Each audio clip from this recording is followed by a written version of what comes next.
Hey, salut tout le monde et bienvenue sur la chaîne de l'approximation ludique et du biflage de règles.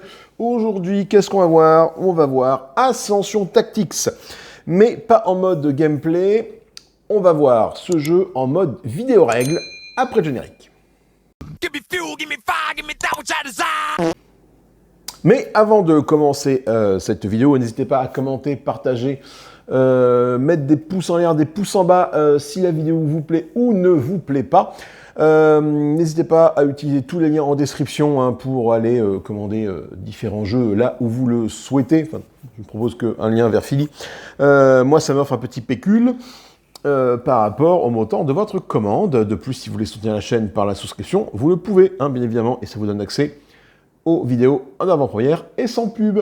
Voilà, allez hop, on arrête la réclame, on est parti sur Ascension Tactics. L'ascension ou l'oubli. Qu'est-ce que c'est qu'Ascension Tactics, l'ascension ou l'oubli? Eh bien, c'est un mélange, ma foi, fort sympathique de deck building, je vais y arriver, et de MOBA. Alors MOBA, pour ceux qui ne connaissent pas, l'exemple le plus connu, c'est League of Legends.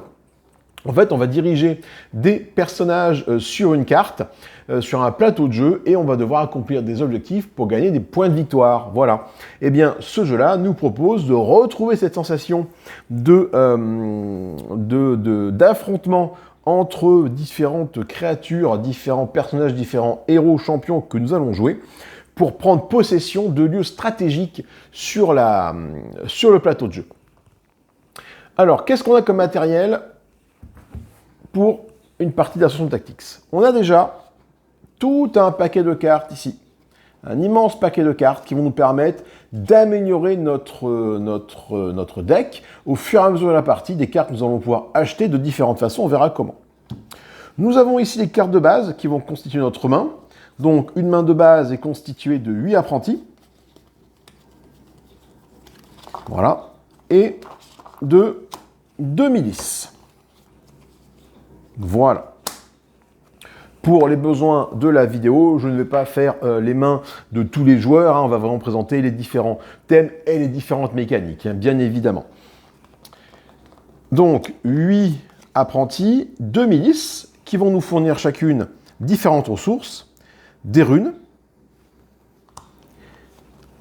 et des points de commandement. Ces runes vont nous permettre d'acheter des cartes. Les points de commandement vont nous permettre d'activer nos champions et éventuellement d'acheter certaines cartes. Nous avons également 2 paquets de cartes et une carte qui sont constamment disponibles. Ce sont les mystiques, donc qui ont un bord gris, qui pour 2 runes, quand on va les jouer, vont nous donner 2 runes. L'infanterie lourde, qui pour 2 runes d'achat, quand on la jouera, nous donnera 2 points de commandement. Et nous avons également les cultistes, qui sont des champions de base, représentés par des petits standees. Il faut que je vous retrouve, voilà, hop. Par ces petits standees. Alors moi, donc, du coup, j'ai la version de base du jeu.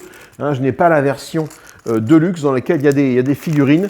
Je pense que c'est un jeu qui mériterait effectivement d'avoir des figurines, ça serait plutôt chouette. Voilà, les cultistes sont représentés par ces standees-là. Un cultiste est un champion qui ne peut pas être équipé d'artefacts, on verra après ce qu'est un artefact, et qui a une force de frappe de 2, un coup d'activation de 2 points de commandement et une défense de 1. 1 point de vie, grosso modo. Les cultistes sont limités à 4 par joueur. Tu ne peux pas avoir plus de 4 cultistes dans ton équipe. Autant tu peux avoir autant de champions que tu veux, à condition de pouvoir les acheter, bien évidemment. Quand on va voir comment est-ce qu'on commence la partie. On commence la partie généralement avec 4 champions, une escouade de 4 champions, que l'on va se créer de différentes façons, on va voir comment. Mais les cultistes peuvent être recrutés durant la partie, donc c'est une carte, il n'y en a qu'une seule, c'est une carte qui est toujours accessible et qui va permettre aux joueurs de recruter des cultistes pour un coût de 2. Encore une fois, on ne peut avoir que 4 cultistes dans son escouade. Nous avons également du coup ici des cartes représentant les champions. Donc nous avons une vingtaine de champions, je dirais 24, qui sont affiliés du coup à quatre grandes familles. Hein. Les bleus, ce sont les illuminés, les verts, ce sont les liés à la vie, les violets, ce sont les champions le néant, et les marrons, ce sont les mechas. Donc on va voir chacun de ces champions, on ne va pas les voir tous un par un. Pour le besoin de la vidéo, j'en ai sélectionné 2 par escouade, mais on va voir que normalement, on commence avec 4 champions par escouade. Chaque joueur se verra également attribuer un portail qui va correspondre à son point d'apparition. Sur ce plateau de jeu, vous voyez que déjà tout est imprimé. Nous avons les forêts qui sont là, nous avons les sanctuaires qui sont ici, il y en a un là-bas. Là-haut, on voit le portail jaune et là-bas, le portail bleu. Ce côté du plateau de jeu est utilisé pour le scénario 1, scénario que je vais vous présenter durant cette vidéo, qui est vraiment le scénario d'introduction qui s'appelle la bataille des 3 sanctuaires, qui correspond vraiment à une partie de base de Ascension Tactics. Sur l'autre côté, je peux essayer de vous le montrer sans tout foutre en l'air, je ne vais pas pouvoir. De l'autre côté, vous avez que de la plaine, voilà, vous avez que de la plaine. Et c'est le livre de scénario qui est ici, qui va vous indiquer comment constituer votre scénario. Donc chaque joueur, donc on peut jouer jusqu'à 4 joueurs en mode confrontation, ou alors en équipe, portail équipe 1, portail équipe 2, on peut jouer en 2 équipes de 2. Chaque joueur se verra attribuer un portail. Le joueur 1 aura donc du coup le portail bleu pour ce scénario-là. Le joueur 2 aura eu le portail jaune. Les autres portails, on fait une partie à 2 joueurs, ne sont pas utilisés pour cette démonstration, mais vous verrez que c'est relativement simple d'utilisation. Que nous propose un portail? Le portail nous dit qu'une fois par tour, on va gagner 2 points de commandement. Le portail jaune, comme c'est celui du joueur 2, donc il va jouer après le joueur 1, donc le joueur 2 a un léger désavantage par rapport au joueur 1, et bien pour contrebalancer ce désavantage, le joueur 2 gagne toujours 2 de commandement par tour, mais au premier tour de jeu, il peut gagner 2 commandements supplémentaires. Donc à son premier tour de jeu, il aura 4 points de commandement, donc il pourra activer des champions en plus grand nombre que son adversaire qui n'a que 2, ou alors des champions qui nécessitent un plus grand nombre de points de commandement. Le joueur 3, quant à lui, du coup, a exactement la même chose. 2 points de commandement, 2 points de commandement supplémentaires et un trésor. Qu'est-ce que sont les trésors? Ce sont des petits tokens que l'on trouve dans cette poche à trésor, que l'on peut ramasser également sur le plateau de jeu en passant sur ce genre de cases, et qui vont donner des bonus à nos champions. Par exemple, ce trésor-là va me donner plus 1 en mouvement et plus 2 en force de frappe. Donc il y a différents types de trésors à l'intérieur. Le joueur 4, quant à lui, eh bien, toujours 2 points de commandement, toujours 2 points de commandement supplémentaires pour son premier tour, et il gagne 2 trésors au lieu de n'en gagner qu'un seul. Pour le souci de la vidéo, on va du coup jouer uniquement avec le portail bleu et le portail jaune. Même si vous verrez que je vais aller un peu plus vite en termes de gameplay que de faire une partie indirecte. Je vais prendre quelques raccourcis. Donc, au début de la partie, dans la mise en place, chaque joueur va mélanger son deck de base, qui est ici, et piocher 5 cartes. Il doit toujours avoir donc 5 cartes en main à la fin de son tour. Une fois que le joueur a fini son tour, il défausse les cartes qu'il a jouées, et il pioche de nouveau 5 cartes. Donc, par exemple, ma première main de départ serait la suivante. J'aurai ici 2 milices et 3 apprentis. Donc j'aurai une force d'achat de 3 runes et une force de commandement de 2, auquel je pourrai rajouter en tant que joueur 1 les 2 de commandement qui sont ici. Mais on verra ça tout à l'heure quand on commencera à expliquer les mécaniques du jeu. Donc ça, c'est comment est-ce qu'on fait sa main de départ. C'est du classique dans les jeux deck building, 5 cartes, c'est le standard. Maintenant, il va falloir qu'on choisisse nos champions. Qu'est-ce qu'un champion? Un champion est représenté par une carte que l'on va mettre devant soi sur le plateau de jeu et un standees ou figurine si vous avez la version de luxe. Donc il y a différents champions. Là, c'est un champion illuminé, c'est les Templiers d'Ara. Ce joueur-là, j'aurai les Templiers d'Ara et Prime en tant que champion. Tiens, je me suis trompé, hop, de couleur. Pour le joueur 1, Voilà. Et le joueur 2 aura, lui, comme champion, la sorcière Dionée et la succube des épines. Alors, normalement, nous avons 4 champions. Comment est-ce qu'on choisit nos champions? Eh bien, c'est simple. Dans le livre des scénarios, en fonction du scénario que l'on a choisi, eh bien, nous avons les escouades que l'on nous recommande. Voilà. Pour les bleus, ben, on nous recommande de prendre ces 4 champions-là. Pour les jaunes, on nous recommande de prendre ces 4 champions-là. Ce qui a pour but de créer une partie assez équilibrée. On peut également faire un draft. Faire un draft, alors là, je vous laisse la méthode de draft que vous voulez. Qu'est-ce qu'un draft? Eh bien, c'est que vous allez, par exemple, piocher, faire apparaître 3 cartes. Hop, les retourner. Il y en a un qui va choisir celle-là. L'autre qui va, du coup, piocher une nouvelle carte pour qu'il y ait de nouveau 3 cartes. On prend celle-là, et ainsi de suite, jusqu'à ce qu'on ait 4 champions. Là, les façons de choisir vos champions sont... donc, il y en a une qui est décrite dans le livre des règles, mais chacun est libre d'utiliser sa propre méthode. Tu peux piocher 4 champions au hasard, bref, peu importe. L'important, c'est que tout le monde y trouve son compte. Nous allons jouer, du coup, avec uniquement ces 4 champions, sachant qu'une escouade, normalement, c'est 4 champions par joueur. Mais par souci de simplicité, nous allons avoir, du coup, 2 champions. On va du coup former ce qu'on appelle la ligne centrale. Qu'est-ce que la ligne centrale? Eh bien, la ligne centrale, c'est qu'on va prendre les 6 premières cartes de notre pioche centrale pour faire le marché. Donc, je prends les 6 cartes ici du marché pour créer notre pioche. Et on va regarder les différents types de cartes que nous pouvons acheter sur le marché. Déjà, nous pouvons acheter des héros. Les héros, par exemple, la gardienne des secrets ici, qu'est-ce qu'on voit comme information dessus? Eh bien, elle coûte 4 runes à l'achat. Elle a un effet d'embuscade. Qu'est-ce qu'un effet d'embuscade? Eh bien, quand vous achetez la carte à partir de la ligne centrale et que vous la mettez dans votre défausse, quand on achète une carte, on la met dans sa défausse, eh bien, on active l'effet d'embuscade, qui est ici gagner un trésor. Je pioche donc un trésor du paquet des trésors. Cette carte-là, je vais donc la jouer, la mettre dans ma défausse. Comme dans tout bon deck building, ma défausse ici, hop, ça va se remélanger. Quand ma pioche sera vide, je la remélange avec mon jeu de base, avec mon deck, je mélange tout ça. Et du coup, je repioche 5 cartes. Et quand je vais retrouver cette carte-là, eh bien, je vais pouvoir la jouer et activer l'effet qui est ici. Que me dit cet effet? Là, par exemple, c'est gagner un trésor quand je vais la jouer. Je gagne un trésor à partir d'ici. Et il y a un effet d'allégeance, illuminer, piocher une carte. Qu'est-ce que ça veut dire?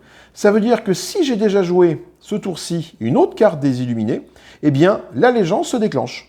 Et donc je vais pouvoir piocher une carte en plus. Donc ça, ce sont les cartes de type héros. Voilà, donc les cartes de type héros, c'est la majorité des cartes que l'on va trouver dans la ligne centrale. Nous avons les artefacts. Qu'est-ce qu'un artefact? Eh bien, un artefact, c'est un objet qui va venir se glisser sous la carte d'un de nos champions pour aller booster ses caractéristiques. C'est de l'équipement. Le marteau morbide, par exemple, coûte 4 à l'achat. On nous rappelle ce que fait l'effet de cet artefact-là. Par exemple, cet artefact va donner un effet fatal à mon champion. L'effet fatal, c'est si jamais le champion arrive à tuer un autre champion, l'effet fatal se déclenche. Et les bonus qui sont ici. Plus 4 en attaque, plus 2 en défense. Donc l'artefact, quand je l'achète de la ligne centrale, je la mets dans ma défausse. Et c'est uniquement quand, en action de jeu, je vais la reprendre dans ma main, que je vais pouvoir la jouer et la glisser sous un de mes champions, pour booster ses caractéristiques. On verra après quelles sont les différentes caractéristiques du champion.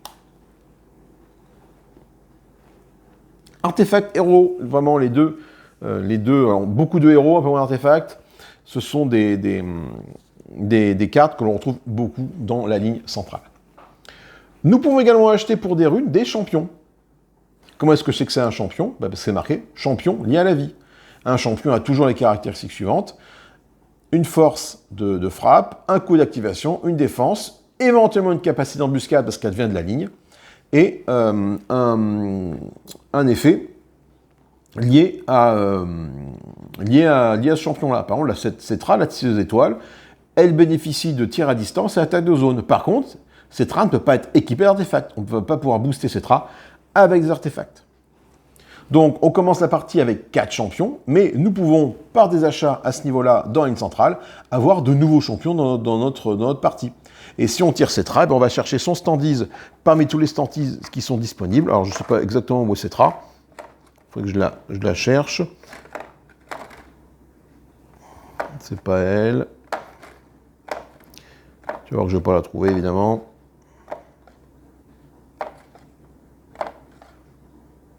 Hop, voilà.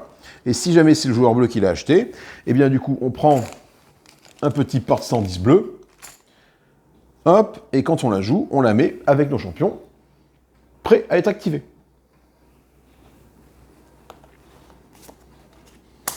Autre carte que l'on peut acheter, ce sont les monstres. Et les monstres, regardez, pour acheter un monstre, donc ici le tyran de la terre, c'est un dragon, donc on trouve également sous forme de standees, eh bien ce n'est pas des runes que l'on va devoir utiliser, mais des points de commandement. Pour acheter le tyran de la terre, il me faut dépenser 6 points de commandement. Ce faisant, la carte, une fois qu'elle est achetée, donc c'est pareil pour Cetra, hein, la carte quand elle est achetée, elle va d'abord dans notre défausse, et après quand on la joue, hop, on peut la mettre avec nos champions. Mais là c'est pareil. Là il a un effet d'embuscade, qui dit qu'il inflige 5 points de dégâts à tous les champions ennemis sur le champ de bataille, c'est énorme. Et le tyran bénéficie d'attaque de zone. On verra ce que c'est un peu plus tard. Il a 5 points d'attaque, 2 points d'activation, et 2 points de commande pour être activé, et 8 points de défense. Donc voilà un peu les différentes cartes que l'on va pouvoir trouver sur la ligne centrale. Des héros, des artefacts, des champions et des monstres pour venir augmenter notre escouade.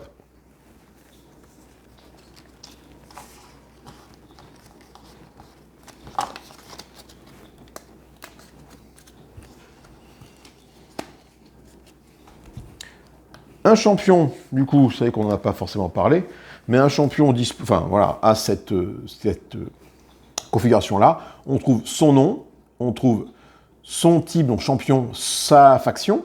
On trouve ici ses caractéristiques. Par exemple, Prime, on sait qu'il a plus 1 de mouvement. On verra après les mouvements des champions. Et Fatal, on place un artefact de votre défausse dans la main. Donc ça veut dire que quand Prime arrive à tuer quelqu'un, si j'ai un artefact dans ma défausse, je peux le mettre dans la main et donc le jouer quasiment tout de suite. 6 points d'attaque, 3 points de commandement nécessaires pour l'activer, 5 points de défense. Et c'est pareil pour tous les champions. Ils ont différentes caractéristiques qui leur sont propres.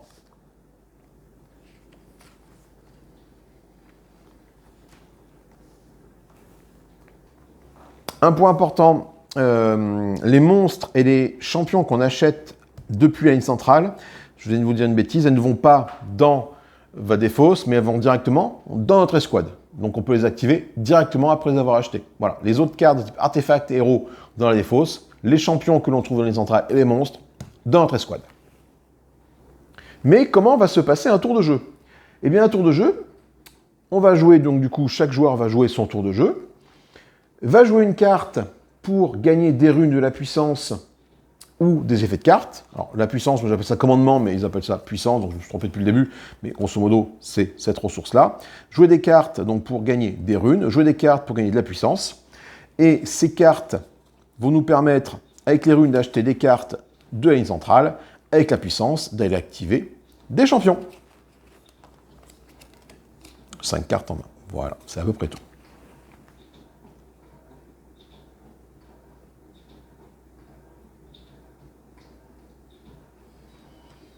Ces cartes-là vont nous permettre d'acheter des héros et des artefacts pour les mettre dans la défausse, d'acheter un champion ou un monstre pour les mettre dans notre escouade, ou d'activer un champion qui est prêt en payant son activation, puis l'épuiser.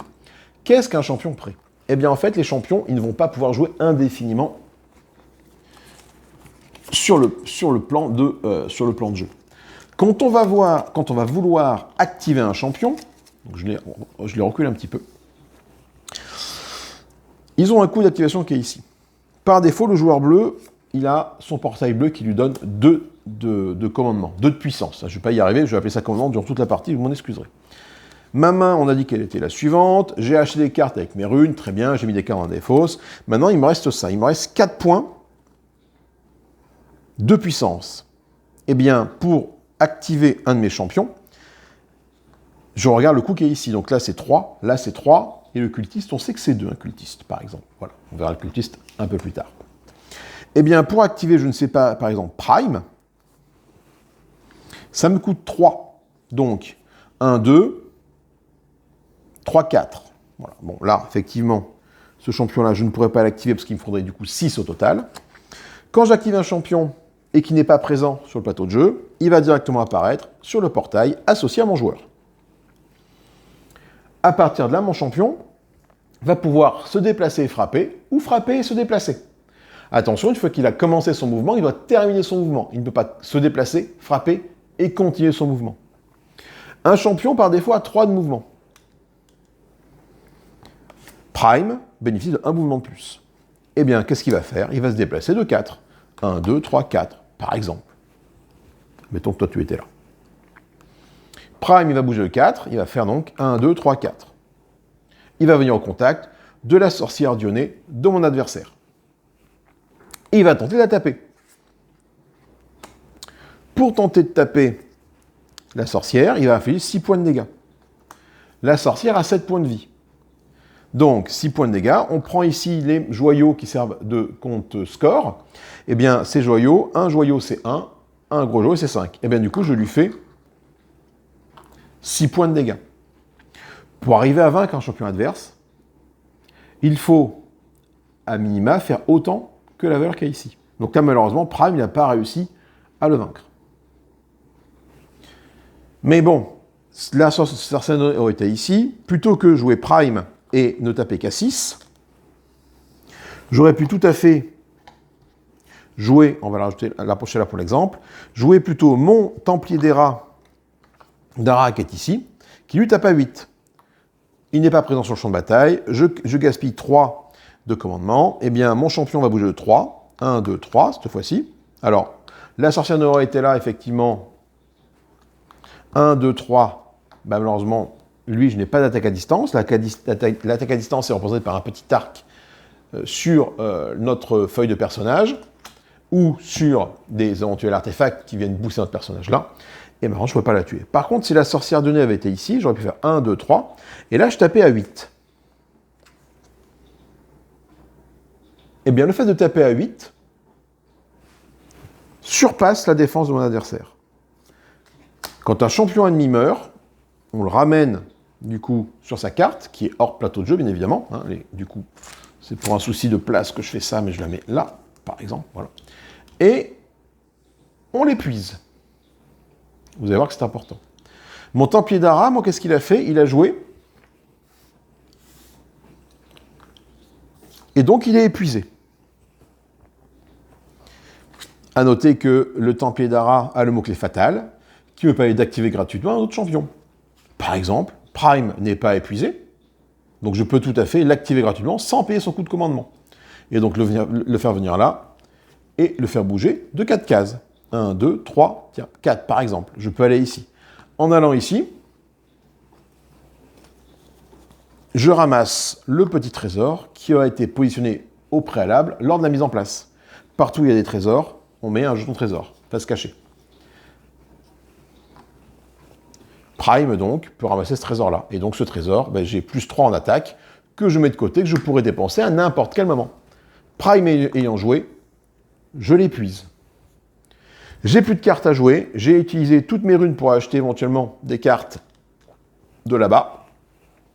J'ai fait tout ce que j'avais à faire. J'ai plus rien à faire. Toutes les cartes jouées, je les mets dans ma défausse. Je repioche 5 cartes pour mon prochain tour. Ça, c'est ma défausse. Ça, c'est mes cartes, voilà. Je réactive mes héros épuisés, c'est très important. C'est à la fin de son tour qu'on réactive un héros épuisé. Ils sont donc réutilisables à mon prochain tour. Ça veut dire quoi? Ça veut dire que la sorcière Dionée qui a été vaincue,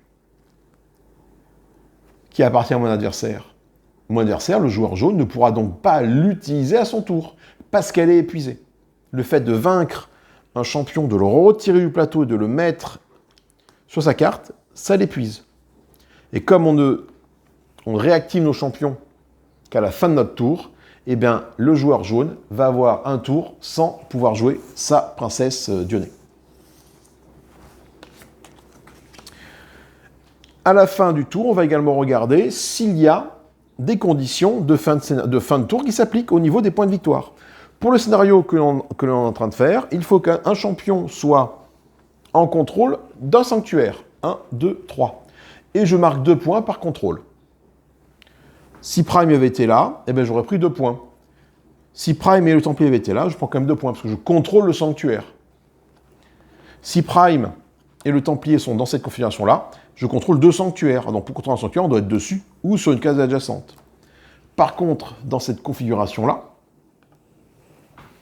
le joueur bleu n'aurait marqué que 2 points, parce que même si le Templier d'Ara est sur le sanctuaire, les joueurs jaunes sont supérieurs numériquement en termes de contrôle par rapport à ce sanctuaire-là.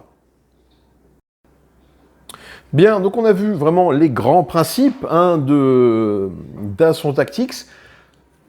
On n'a pas encore parlé des cultistes. Les cultistes, du coup, sont des champions que l'on peut activer pour 2 points de puissance, 2 points de commandement. Du coup, un cultiste est représenté par son petit standise. Quand il apparaît au niveau du portail, et après, il peut se déplacer de 3 cases et attaquer à une valeur de 2.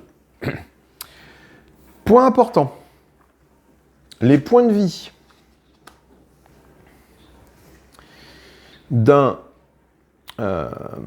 monstre, les blessures affectées à un monstre sont réinitialisées à la fin du tour. C'est-à-dire que si la sorcière durait, je lui ai fait 6 points de dégâts, mais que je n'ai pas réussi, avec un autre de mes monstres, de mes champions, pardon, à passer par-dessus. Admettons, le Prime qui est là, Prime il tape à 6, je lui ai fait 6 points de dégâts, le Templier d'Ara il est là-haut, par exemple, et mon cultiste il est trop loin. Mon cultiste il a fait 1, 2, 3, on est dans cette configuration-là et on est comme ça, par exemple. J'ai personne là pour venir achever la sorcière Dionée. Et bien il se passe quoi? À la fin du tour, les blessures sont retirées. Pour vaincre un champion ennemi, il faut, à la fin du tour, qu'il ait plus de blessures ici que sa valeur de bouclier, bien évidemment. Donc, si Prime fait 6 points de dégâts, que personne de mes champions peut venir tuer la sorcière, hop, à la fin du tour, on retire les blessures. Voilà. Quand on fait une attaque, ou quand on active un champion, on peut tout à fait utiliser des jetons trésors pour venir booster l'attaque. Ici, par exemple, Prime, ok, je sais qu'il tape seulement à 6, Prime, eh bien, je lui rajoute ce token de plus 3 ici, qui va me permettre de passer à 9, et donc de dépasser la valeur de défense de la sorcière. Mais admettons que la sorcière Dionée, le joueur qui la contrôle, ait aussi un token ici, dans sa qu'elle a ramassé tout à l'heure. Donc les tokens, on les ramasse en secret, on ne montre pas ce que c'est à l'adversaire, et d'utiliser ce plus 3 en défense. Et bien regardez du coup maintenant, je suis à 9 contre 10, ça ne passe pas. Que peut faire Prime, le joueur qui contrôle Prime? Et il peut tout à fait répondre avec un autre token. Par exemple, imaginons qu'il avait encore un token de plus 3 en attaque. Là, du coup, on est à 12 en attaque contre 10 en défense. Eh bien, la sorcière Dionée va mourir.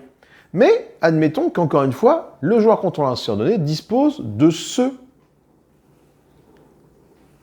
jeton-là, avec ce symbole-là de riposte. Et là, c'est important. Donc, admettons, on est dans cette configuration-là, Prime arrive à vaincre la sorcière Dionée. La sorcière Dionée, du coup, est retirée du champ de bataille, et Prime utilise son effet fatal. Placez un artefact de votre défausse dans votre main. Donc, si j'ai un artefact dans ma défausse, je le prends, je le mets dans ma main, et donc je peux le jouer tout de suite. Maintenant, admettons que nous ayons ça. Sorcière Dionée, elle utilise du coup ça pour essayer de se défendre. Là, on est à 12 attaques contre 7, plus 3, 10, plus 1, 11. Mais alors, ça ne suffit pas. Donc, Prime va quand même vaincre la sorcière Dionée. Mais la sorcière Dionée utilise une riposte.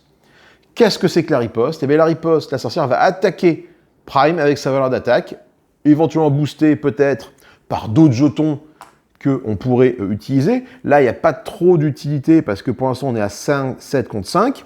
Si jamais, je ne sais pas, moi, le joueur qui a Prime décide d'utiliser son bouclier pour passer à 9, là, l'attaque ne passe plus. Mais admettons que la sorcière utilise ce jeton-là pour avoir 14 de frappe. Voilà, donc vous voyez que les jetons d'attaque-défense, c'est en action-réaction aux agressions et aux défenses de l'adversaire. Si on est donc du coup dans cette configuration-là, eh bien, la sorcière de données va certes mourir parce que Prime a réussi à la battre, mais riposte, et donc va attaquer tout de suite Prime avec sa valeur d'attaque. 7 contre 5, ça suffit. Dans ce cas-là, attention, on ne déclenche pas l'effet fatal. L'effet fatal ne se déclenche que lorsque c'est une attaque directe qui provoque la mort du champion. Un effet de riposte ne déclenche pas l'effet fatal. Donc là, l'effet fatal de la sorcière Dionée, c'est piocher une carte. Le joueur jaune qui contrôle la sorcière Dionée ne va pas pouvoir du coup utiliser cette capacité de fatal. Voilà. Nous avons également, on va prendre, hop, ce cas de figure-là, où nous avons la succube des épines qui est ici, qui défend le question sanctuaire et qui est contre le Templier d'Ara et Prime. La sorcière ici de succube, la succube des épines, pardon, elle bénéficie de double attaque. Qu'est-ce que c'est double attaque? Eh bien, c'est qu'elle va pouvoir attaquer une fois, puis une autre fois, deux cibles. Ça peut être deux fois la même ou deux cibles différentes. Là, par exemple, on voit qu'elle attaque à 1, ce qui n'est pas beaucoup. Mais si jamais la sorcière Dionée, par exemple, j'ai réussi à lui mettre... Évidemment, je ne vais pas réussir à trouver un artefact. Voilà, hop, j'ai réussi à lui mettre cet artefact, l'équipement plasma qui est ici. Elle ne tape plus à 1, mais elle tape à 3, par exemple. Eh bien, elle va pouvoir faire 3 dégâts sur lui et 3 dégâts sur lui. Ou alors 3 dégâts sur lui, puis de nouveau 3 dégâts ici. Si jamais tu boostes ta succube des épines avec un petit plus 7 en attaque, ça te fait 10 en attaque, tu vas pouvoir à la fois et tuer le Templier d'Ara et tuer Prime. Donc, très puissant. On a différents mots-clés, hein, comme ça, sur les différents champions. Donc, l'allégeance, on en a parlé tout à l'heure, hein, c'est si jamais j'ai joué une carte de la même couleur, eh bien, je bénéficie de l'effet. On a la notion d'attaque à distance. Attaque à distance, nous avons ici la sorcière Dionée qui est là. Elle est où? Qui est ici, tac, et qui bénéficie éventuellement d'une attaque à distance si j'ai joué une autre carte verte ce tour-ci. Si j'ai pas de carte verte, pas d'attaque à distance. Admettons que j'ai joué une carte verte, eh bien la sorcière Dionée peut tirer à distance. Qu'est-ce que c'est tirer à distance? Eh bien c'est tirer jusqu'à 3 cases. Hop, on va enlever ça, on va plutôt mettre le cultiste ici par exemple. Tiens, on va le taper à 7 à distance, elle est balèze, on va mettre Prime ici, voilà, qui défend à 5, contre la sorcière Dionée qui tape à 7. Eh bien la sorcière Dionée n'a pas besoin d'être au corps à corps pour venir frapper Prime. Attaque à distance, porte à 3. 1, 2, 3, je peux. Je peux tout à fait être au contact. Hein, ça ne m'empêche pas de taper à distance, hein, le fait d'être en contact, ça, il n'y a pas de souci. Nous avons des lignes de vue. Si jamais je veux tuer Prime, mais que sur le chemin, j'ai... Où est-ce que j'ai mis mon cultiste bleu? Là. J'ai un cultiste ici. Je dois prendre le chemin le plus court pour aller vers Prime. Hein, donc je ne peux pas faire 1, 2, 3, 4. Hein, c'est 1, 2, 3. Malheureusement, le cultiste protège Prime à ce niveau-là. Donc la ligne de vue est bloquée. On a également les forêts qui bloquent les lignes de vue. Là, comme ça, je ne peux pas tirer à travers la forêt. Pour pouvoir tirer à travers la forêt, je dois rentrer dans la forêt. Pour rentrer dans la forêt, ça ne me coûte pas un de mouvement, mais 2 de mouvement. Et une fois que je suis dans la forêt, je peux tirer sur Prime. Si Prime est dans la forêt et que je suis là, je peux tout à fait tirer sur Prime aussi, parce qu'il est dans la forêt, mais j'ai une ligne de vue ici. C'est le fait de traverser la forêt qui bloque la ligne de vue. Si quelqu'un est dans la forêt et que moi je suis dans la plaine ici, je vois Prime sans aucun problème. Nous avons le mot-clé également attaque de zone. Alors je ne sais plus si je l'ai là, mais attaque de zone, j'avais le dragon tout à l'heure. Attaque de zone va permettre à un champion d'attaquer tous les ennemis à sa portée. Admettons que Prime soit là, et il soit au contact ici de toi et de la sorcière de la succube des épines ici, et que je fais une attaque de zone. eh bien je vais pouvoir attaquer simultanément ces deux-là. Si je suis comme ça, je ne peux pas le faire. Par contre, si la sorcière Dionée, par un effet d'artefact, dispose d'une attaque de zone, et qu'elle est dans cette situation-là, on a attaque à distance et attaque de zone, elle va pouvoir attaquer et ici, et ici. Une attaque de zone comme une seule attaque portée contre toutes les cibles ennemies qui sont éligibles. Hein. Attention, c'est pas deux attaques distinctes, c'est une seule attaque. Les ennemis attaqués de cette façon disposent de riposte, vont toutes riposter en même temps. C'est-à-dire que si les deux ont riposte, bon, il ne peut pas avoir riposte, hein, c'est un cultiste, mais si lui la riposte et lui la riposte, les deux ripostes se déclenchent contre la sorcière donnée. Une attaque de zone est toujours lancée contre tous les ennemis à portée. Tu ne peux pas choisir de cibler que certains ennemis en particulier. Si lui, tu sais qu'il a une grosse force de frappe et tu sens qu'il y a une riposte, et que tu tentes une attaque de zone, eh ben, tu es obligé de taper et sur lui et sur lui. Tu n'es pas obligé de faire une attaque de zone. Une attaque de zone, c'est une compétence qui permet à son possesseur de mener des attaques de zone touchant tous les ennemis. Ça le permet, c'est pas une obligation. Quoique j'ai un doute sur ce point-là, sur attaque de zone. Si c'est attaque de zone, je pense que tu fais attaque de zone, en fait tu n'as pas trop le choix. Les attaques de zone sont toujours lancées contre tous les ennemis à portée. Une attaque de zone est une compétence de champion qui permet à son possesseur de mener des attaques de zone touchant tous les ennemis. Je pense que c'est une compétence qui te permet, non, pour moi, non, c'est la tournure de la phrase dans le livre des règles est assez claire à mon sens, ça te permet de le faire, ça ne t'oblige pas de le faire. Donc le dragon, si tu veux faire une attaque de zone, tu peux le faire, si tu ne veux pas le faire, tu peux faire une attaque ciblée sur un seul personnage. Je voudrais revenir sur la double attaque de la succube des épines de tout à l'heure. La double attaque va te permettre d'attaquer, de faire un mouvement et éventuellement de réattaquer derrière. Donc tu auras fait 2 attaques. Tu peux faire donc du coup un déplacement pour venir là, attaquer là, ou tu peux attaquer... Elle est où, cocotte D, là, je l'ai perdu là. Là, tu peux par exemple, si dans cette situation-là, tu peux attaquer le Templier d'Ara, aller vers Prime et l'attaquer. Double attaque, ça fonctionne.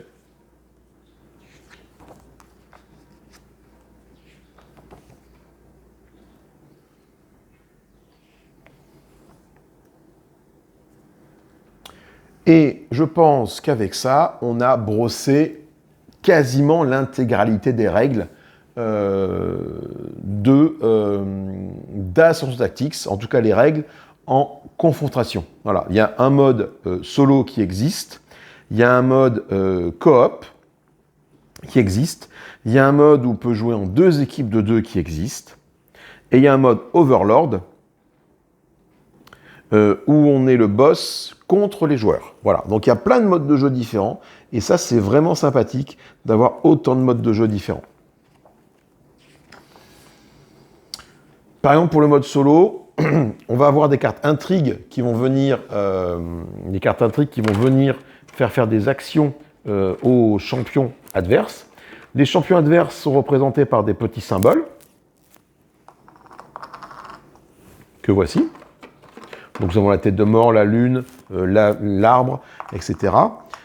Ces symboles sont mis sur les objectifs du plateau de jeu, par exemple ici, et là sur la carte du champion que va gérer l'IA. Celui-là va être là-bas sur l'objectif, ça va correspondre à la sorcière donnée par exemple, la lune va aller sur notre objectif, etc. Les cartes intrigues vont nous dire, ok, quand je joue une carte intrigue, je vais vous sortir une carte intrigue tout de suite pour vous montrer à quoi ça ressemble.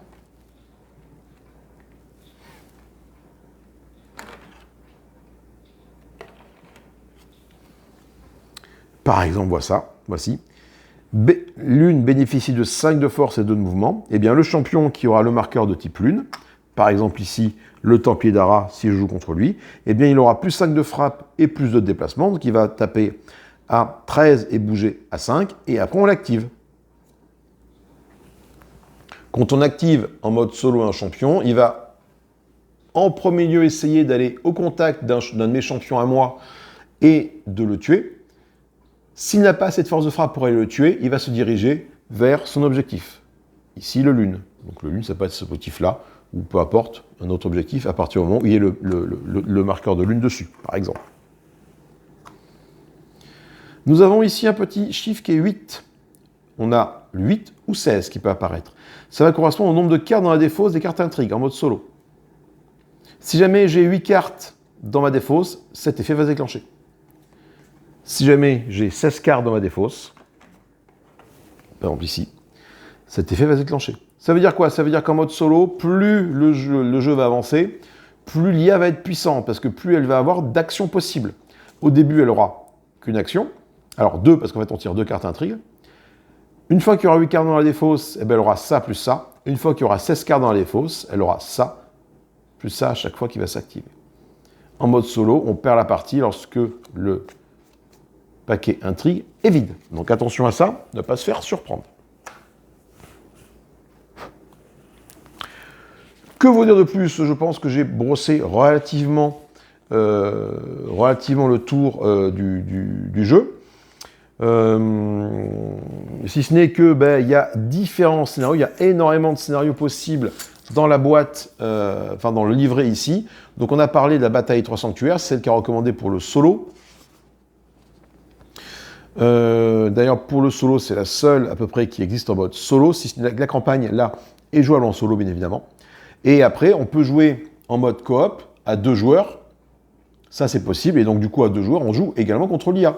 Le mode coop te permet de jouer contre l'IA. Donc du coup tu vas gérer 2 champions, 2 joueurs, donc 8 champions potentiels. Donc ça peut-être un peu plus compliqué en termes de gestion, mais ça reste possible pour pouvoir du coup jouer sur tous les scénarios qui sont ici. Bon, des scénarios qui sont à 4 joueurs, les 2 derniers, mais les 3 derniers même c'est 3-4 joueurs, mais tous les premiers, 1, 2, 3, 4, 5, 6, 7, 8, 9 premiers, tu peux les jouer en coop. Hein. Peut-être pas, cela dit, peut-être pas tous, faites voir. Celui-là est jouable en coop. Là, c'est du 2v2, 1v1, 1v1, 1v1. Ah oui, non, d'accord, ok. Donc c'est vraiment du... Ok. Donc je pensais qu'il y avait plus que ça de scénarios qui étaient jouables en coop, en fait. Voilà, celui-là joue en coop. Du sang frais pour les anciens dieux. Mêlée à 3 joueurs, bon là non. Mêlée à 4 joueurs ou 2v2 ici. Mêlée à 4 joueurs ou 2v2. Et après on arrive sur la campagne. Ok. Donc finalement, tu n'as pas tant de ça de mode coop, malheureusement, pour pouvoir jouer sur d'autres terrains. Peut-être que ça peut s'adapter. Il faudrait que je me penche sur la question. Voilà, écoutez, je pense que avoir fait le tour, excusez-moi, je perds ma voix, de Assassin's Tactics en termes de règles, c'est vraiment simple. C'est vraiment accessible. Quelques petits points dingues à ne pas oublier de temps en temps, notamment le mot-clé fatal, qu'on a tendance à oublier lorsqu'on va tuer un champion. Fatal se déclenche, ça te permet de faire une action quand tu tues un champion. Attention, fatal ne se déclenche pas lorsqu'on fait une action de riposte. En mode solo, pour cette partie-là, tu gagnes des points de différentes façons. Tu gagnes des points lorsque tu contrôles un sanctuaire, mais tu gagnes aussi des points quand tu vas tuer un champion adverse. Les champions adverses, ils ont des points de victoire. Par exemple, ici, je pense ce champion-là, et bien quand tu vas le tuer, tu vas gagner 2 points de victoire. Les cultistes adverses valent 1 point de victoire quand tu arrives également à les tuer. Et pour ce scénario-là que je présente, c'est le premier arrivé à 30 points qui gagne la partie.